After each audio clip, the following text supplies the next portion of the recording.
Mesdames et messieurs, bonjour. C'est toujours un plaisir d'être avec vous du lundi au vendredi dans e-école. E-école, c'est l'école chez vous, l'émission qui vous permet de réviser tout en restant chez vous, l'émission qui vous permet également d'anticiper tout en restant chez vous. Restez chez vous parce que le contexte l'impose. Comme chaque début de semaine, nous allons démarrer par la philosophie avec un nouveau professeur de philosophie dans e-école, professeur Badara Ndiaye. Bonjour. Bonjour. Bienvenue. Merci beaucoup. Aujourd'hui, nous allons parler des relations qui existent entre la philosophie et le mythe, deux matières qui tentent d'expliciter les phénomènes de la vie et du monde. Mais pourquoi, et c'est la première question, la philosophie est née du mythe, mais elle devient contradictoire par rapport à cette science-là? Oui, permettez-moi d'abord de situer un peu notre réflexion, parce que nous sommes dans le domaine de la réflexion philosophique, qui est un domaine du programme de la philosophie. C'est le domaine 1, c'est ça? C'est le domaine 1, oui. Très bien. Et donc le domaine 1 s'articule autour de 4 axes majeurs. Le premier axe, c'est un peu l'origine et la spécificité de la philosophie. Le deuxième axe, c'est un peu les grandes interrogations philosophiques. Le troisième axe, intitulé Enjeux, finalité et perspectives philosophiques. Et enfin, un quatrième axe autour de l'idée d'une philosophie africaine. Oui. Donc, nous sommes dans le cadre du premier axe. Origine et spécificité de la philosophie. Oui. Et mes collègues qui m'ont devancé sont revenus un peu sur la définition de la philosophie. Monsieur Songué Diouf est revenu, oui, très bien, sur la définition de la philosophie, sur l'origine de la philosophie. Mon jeune frère Samb est revenu la dernière fois sur le rapport entre philosophie et science. Et donc, ce qu'il faut retenir tout de suite, c'est que par rapport à la définition de la philosophie, comme l'a dit le professeur Songué Diouf, ce qu'il faut retenir, c'est que il semble impossible de fournir une définition globale de la philosophie. Oui. Et cela tenait surtout à la nature même de la philosophie. Parce que la philosophie est une discipline qui n'a ni d'objet, ni de méthode propre. Et ne serait même pas une matière de connaissance. Ah bon? Oui. Pourquoi? Quand je dis que la philosophie n'a pas d'objet propre, vous prenez toutes les autres disciplines, les sciences, la physique, la chimie, l'histoire, elles ont un objet particulier. L'histoire étudie le passé. La physique, la chimie étudie la réalité matérielle. Les mathématiques étudient le nombre, l'espace. Alors que la philosophie, qu'est-ce qu'elle étudie? La philosophie étudie tout. Elle réfléchit sur toute la réalité. Donc, il n'y a pas un objet qui est particulier à la philosophie. Deuxièmement, la philosophie n'a pas de méthode propre. Oui. Parce qu'on peut dire que chaque grand philosophe a sa propre méthode. Oui. Quand on parle de maïeutique, on pense à la méthode socratique. Quand Descartes a écrit... Ce que je sais, c'est que je ne sais rien du tout. Bien sûr, Socrate qui disait que tout ce que je sais, c'est que je ne sais rien du tout. Et quand Descartes a écrit son ouvrage Discours de la méthode, mais c'est sa méthode à lui. Oui. Cela veut dire que donc à chaque philosophe sa méthode. C'est pas comme dans le cadre des sciences où les sciences ont une méthode précise. Oui. Si nous prenons par exemple l'exemple des sciences expérimentales, mais elles ont une méthode commune qu'on appelle la méthode expérimentale et qui a été théorisée par Claude Bernal. Et enfin, je dis que la philosophie n'est pas une matière de connaissance. Parce qu'on dit qu'en philosophie, il n'y a rien à apprendre. On apprend les mathématiques, on apprend la physique, on apprend la chimie, mais dès qu'on en vient à la philosophie, on se dit, il n'y a rien à apprendre. Je rappelle, c'est le philosophe Kant qui dit qu'on n'apprend pas la philosophie, on apprend à philosopher. Oui. C'est dire que donc la philosophie n'est pas une matière de connaissance. Oui. Et donc tout cela pour dire que il semble impossible donc de fournir une définition globale de la philosophie. Si maintenant je reviens un peu à votre question tout à l'heure, pourquoi dit-on que la philosophie est née du mythe et contre le mythe? Oui. Il faut savoir que la philosophie n'a pas toujours existé. La philosophie a un état civil. Elle a une date de naissance et un lieu de naissance. Donc, elle n'a pas toujours existé. Oui. Donc, avant son émergence, les domaines les plus en vue, c'était le mythe et la religion. Il y avait déjà le mythe et la religion bien avant l'avènement de la philosophie. Et si je prends l'exemple du mythe, tout le monde sait que le mythe du latin mythos désignait un récit fictif. Le mythe, donc, c'était un récit fictif qui essayait d'expliquer les phénomènes naturels et humains, qui essayait d'expliquer et de comprendre la réalité humaine. Et donc, il faut dire que le mythe est l'une des premières formes d'existence de la pensée humaine. Ça, c'est important. Oui. L'une des premières formes d'existence de la pensée humaine. C'est le mythe. Oui. Et donc, l'un des premiers modes de connaissance élaborés par l'homme pour essayer de penser et de comprendre le monde. Oui. Voilà ce qu'est le mythe. Et donc, comme je l'ai dit tout à l'heure, c'est un récit fictif, un récit imaginaire, parce que le mythe, qui vient du latin mythos, qui veut dire récit, légende. Et que donc, le mythe était beaucoup plus fondé sur l'imagination, on imaginait. Et à travers le mythe, pour expliquer les phénomènes naturels et humains, on faisait appel à des êtres surnaturels, des dieux. Les arbres parlent, les animaux parlent, tout le monde parle. Oui, mais surtout dans l'explication, on faisait appel à des êtres surnaturels, comme les dieux. Exactement, oui. Si je prends l'exemple de Éole, Oui. Éole était le dieu du vent. Parce que on disait que quand Éole se fâchait, ça se manifestait sous forme de tempête. Quand il y avait une tempête, on disait que Éole s'est fâché. Voilà une manière d'essayer de penser et de comprendre, d'expliquer les phénomènes naturels. Ben, un autre exemple, un mythe très ancien pour expliquer le phénomène de l'orage, etc. Les anciens imaginaient qu'il y avait un homme géant qui marchait sur la voûte céleste. Et les pas de ce géant constituaient les roulements de tonnerre que nous entendons. Et que les yeux flamboyants de ce géant constituaient les éclairs. Vous voyez donc qu'à travers le mythe, l'homme a très tôt essayé de comprendre le monde, de penser le monde. Oui, voilà pourquoi. Il y avait cette soif-là de comprendre les phénomènes de la vie. Mais bien sûr, parce que cela est naturel chez l'homme. Vous savez, l'homme est un être curieux par nature. Dès l'origine, dès son avènement, il a tout de suite essayé de comprendre le monde qui l'entoure, d'expliquer le monde qui l'entoure. Et donc, le mythe, comme je l'ai dit tout à l'heure, c'est l'une des premières formes d'existence de la pensée humaine. Pourquoi dit-on maintenant que la philosophie est née du mythe? Oui. Je vous ai dit tout à l'heure que le mythe a précédé la philosophie. Oui.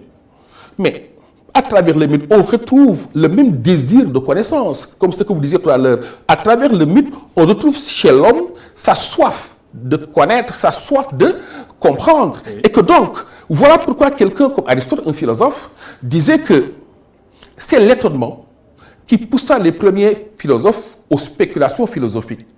Il disait que apercevoir une difficulté et s'étonner, c'est reconnaître sa propre ignorance. Voilà pourquoi, dit Aristote, l'amour des mythes est en quelque manière l'amour de la sagesse. Vous savez, on définit la philosophie comme l'amour de la sagesse. Oui. Et Aristote disait, l'amour du mythe est en quelque manière l'amour de la sagesse. Pour dire que, aussi bien à travers le mythe qu'à travers la philosophie, on retrouve le même désir de comprendre. On retrouve le même désir de penser et de comprendre le monde. Donc, la philosophie est née du mythe. Et d'ailleurs, beaucoup de philosophes ont utilisé des mythes dans le cadre de leur philosophie. Oui. Et professeur, de quelle ignorance parle-t-on si on parle de l'étonnement philosophique? Ce n'est pas une ignorance aveugle, ce n'est pas un étonnement aveugle, je veux dire. C'est un étonnement pour aller au-delà de cet étonnement, c'est-à-dire défricher et décrypter les phénomènes de la vie. Oui. Vous savez que la philosophie est fille de l'étonnement. Oui. La philosophie est née de l'étonnement. Oui. S'étonner, c'est une attitude d'interrogation. Oui. Tout à l'heure, vous avez dit que l'homme est un être curieux par nature. Et donc, il a tout de suite essayé de penser le monde qui l'entoure, de comprendre et d'expliquer le monde qui l'entoure. Et pour cela, il a besoin de s'étonner. C'est parce que l'homme est surpris, c'est parce que l'homme s'est étonné, mais qu'il va essayer de comprendre le monde qui l'entoure. Et donc, voilà pourquoi l'étonnement est à l'origine même de la philosophie. Ça fait partie de ce qu'on appelle les origines intellectuelles de la philosophie. Et donc, c'est pour échapper à l'ignorance que les premiers philosophes se livrèrent à la philosophie. Oui. Et voilà pourquoi Aristote dit que c'est l'étonnement qui poussa les premiers penseurs, les premiers philosophes aux spéculations philosophiques. Et donc, si la philosophie est née du mythe, oui.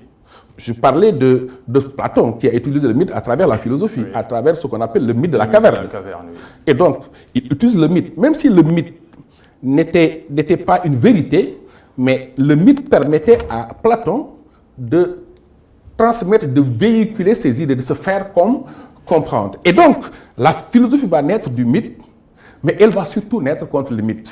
C'est ça qui est important. Pourquoi? La philosophie est née contre le mythe, mais c'est parce que c'est par une remise en question de ce discours mythique qui existait, mais que la philosophie va voir le jour. Parce que les premiers philosophes ne se satisfaisaient pas, mais à un moment donné, des réponses que donnaient les mythes aux questions qu'on se pose. Et donc, la philosophie est née en Grèce, en Inde, en Chine, c'est chez ceux qui ne se satisfaisaient plus des réponses que donnaient les mythes sur la nature des choses. Et donc, c'est par une remise en question du discours mythique que la philosophie va naître. Ce qui fait que, tandis que le mythe était simplement fondé sur l'imagination, la philosophie, elle, va s'appuyer sur la raison. Donc, il y a cet élément nouveau-là, c'est la raison. C'est la raison. Oui. Et donc, désormais, avec la philosophie, mais l'homme fait confiance à la raison. L'homme s'appuie uniquement sur la raison pour tenter d'expliquer les phénomènes naturels et humains. Donc, c'est un peu le passage de ce qu'on appelle le passage du mythos au logos. Oui. On passe d'un discours imaginaire, on passe d'un discours fictif, le mythe, à un discours rationnel, la philosophie. Donc la philosophie, dès son avènement, se veut un discours fondé sur le logos, c'est-à-dire le logos en tant que discours rationnel. Et vous voyez un peu toute la place qu'occupe la raison dans la philosophie. Et donc, pour résumer, c'est par une remise en question du discours mythique que la philosophie va voir le jour. Oui. Pour comprendre les phénomènes de la vie, est-il possible de rationaliser les questions? Ben oui. Parce que la raison, quand même, a ses limites, il faut le dire. Mais certainement. Mais vous savez aussi que c'est un outil indispensable pour la connaissance de la raison. Oui. Vous savez que le philosophe s'appuie sur la raison, cette faculté qui permet de connaître, cette faculté qui permet de conceptualiser, cette faculté qui permet de relier des concepts, cette faculté qui permet de formuler des hypothèses. Donc la raison, mais elle est essentielle chez l'homme. Oui. Et donc c'est un outil de connaissance assez particulier.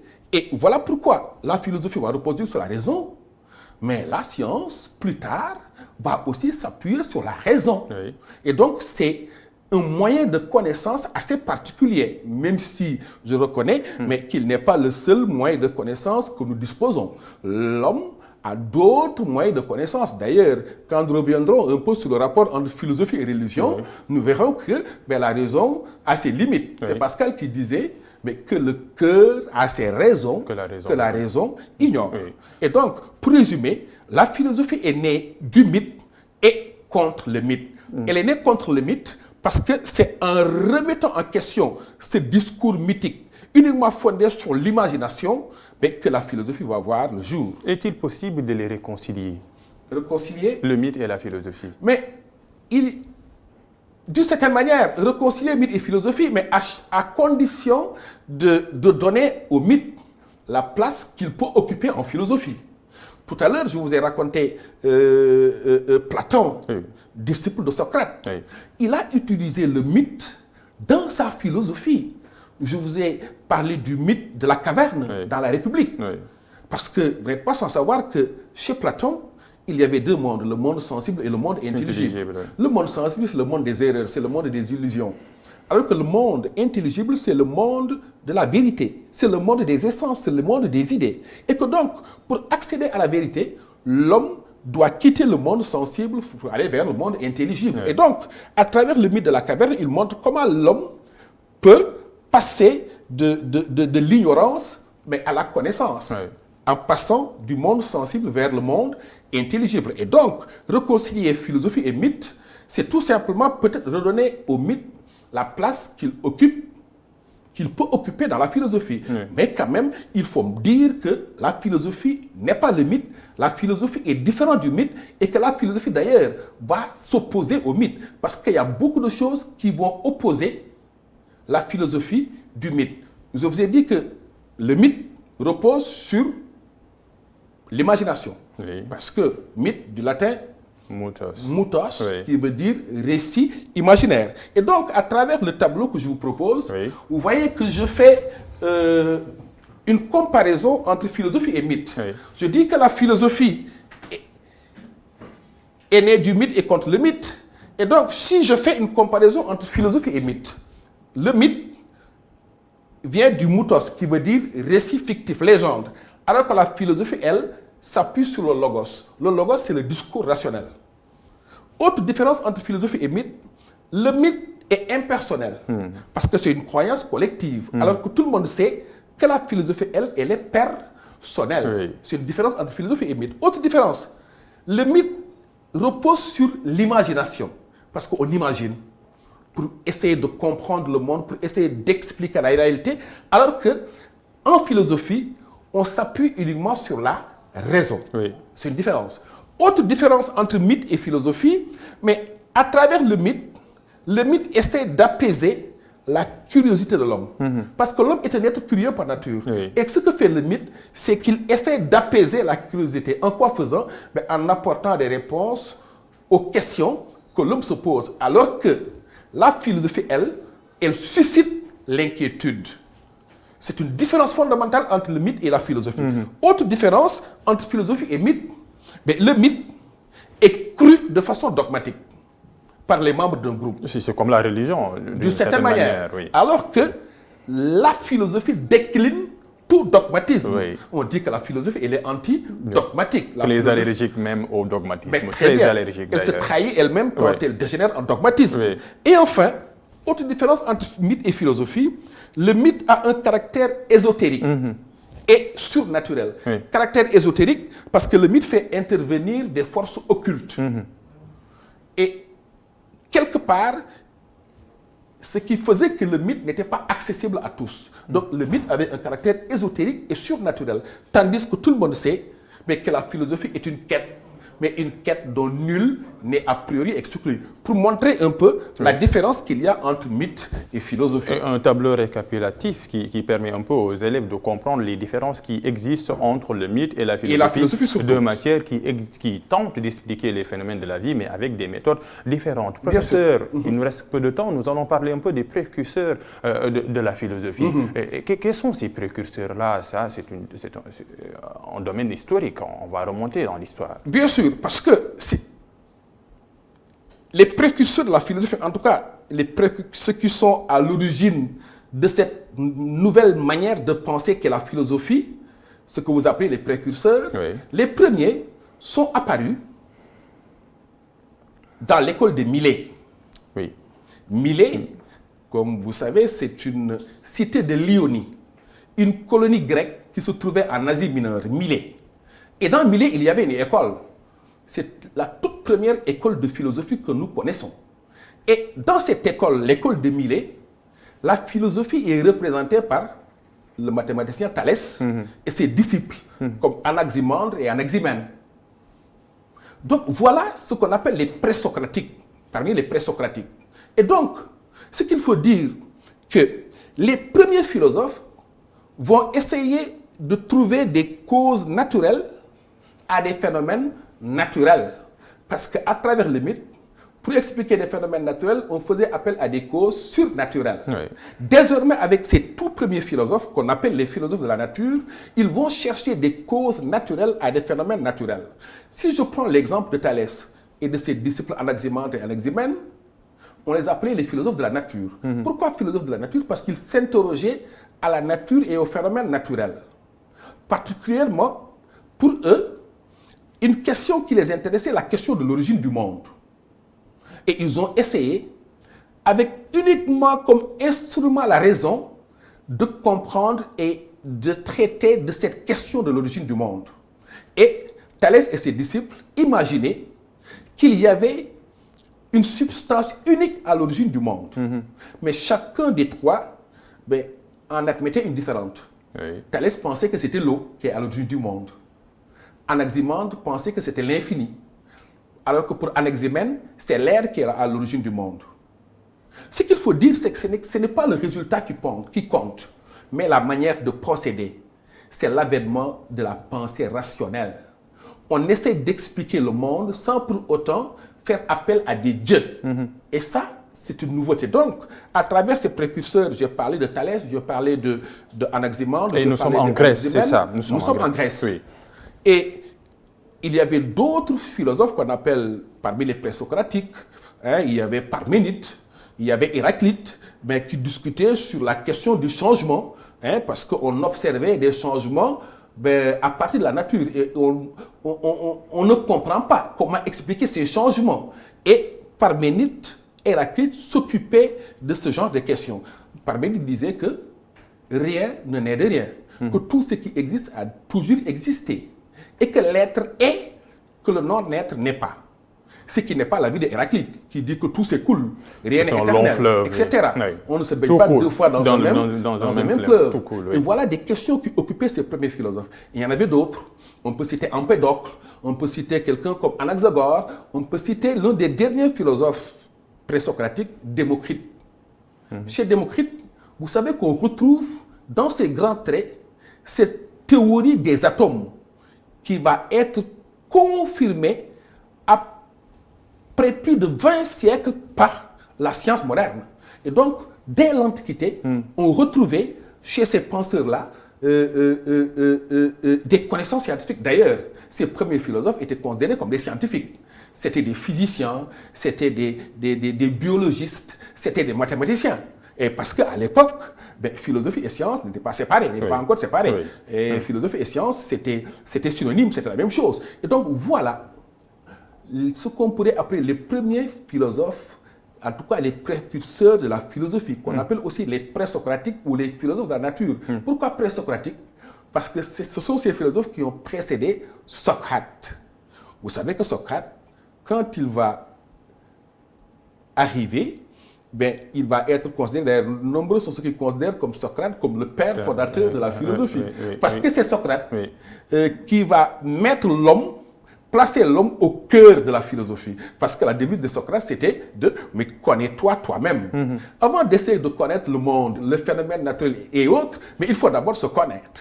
Connais-toi toi-même. Et donc, voilà pourquoi certains considèrent Socrate comme le père fondateur de la philosophie, parce que tout simplement, Socrate va se détourner des questions physiques de ses prédécesseurs, les présocratiques, mais pour mettre l'accent sur l'homme et sur la vie de l'homme. Connais-toi toi-même. Et donc, voilà quelques précurseurs de cette discipline qu'on appelle la philosophie. Une épineuse question d'ailleurs, connais-toi toi-même. Mais parler de l'origine de la philosophie n'est pas un long fleuve tranquille. Il y a certains qui disent que la philosophie n'est pas née en Grèce. Oui.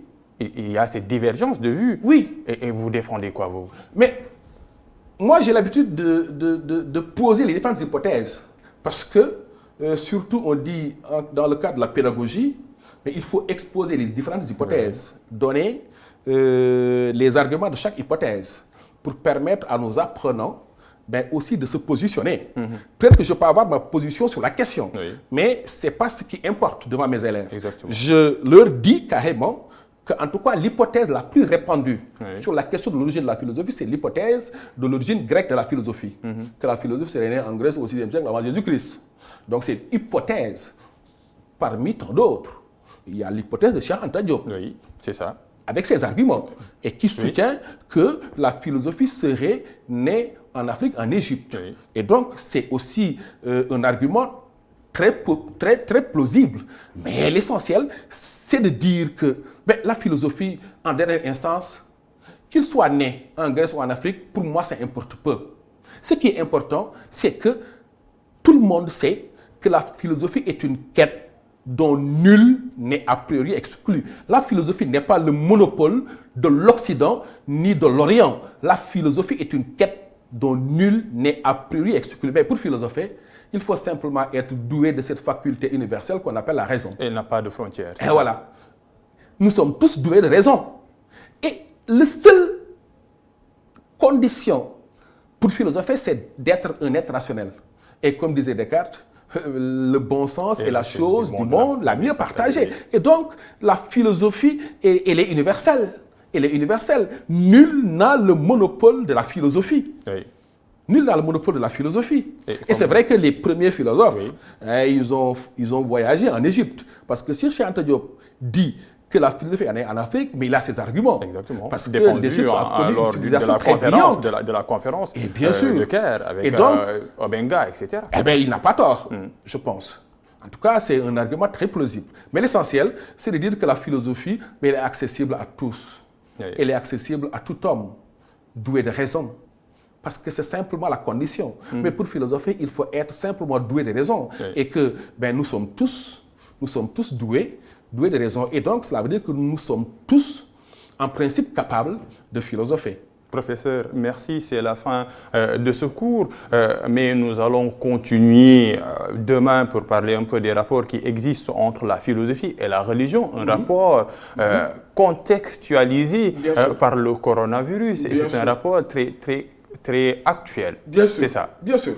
Demain, on reviendra, Inch'Allah. Et demain, donc, le rendez-vous est pris. Nous recevions M. Badara Ndiaye, qui est professeur de philosophie au lycée Parcelles Assainies. Il sera là demain pour parler des relations qui existent entre la philosophie et la religion. Rendez-vous donc demain juste après le point du jour du ministre de la Santé et de l'Action sociale. D'ici là, prenez soin de vous et surtout des vôtres.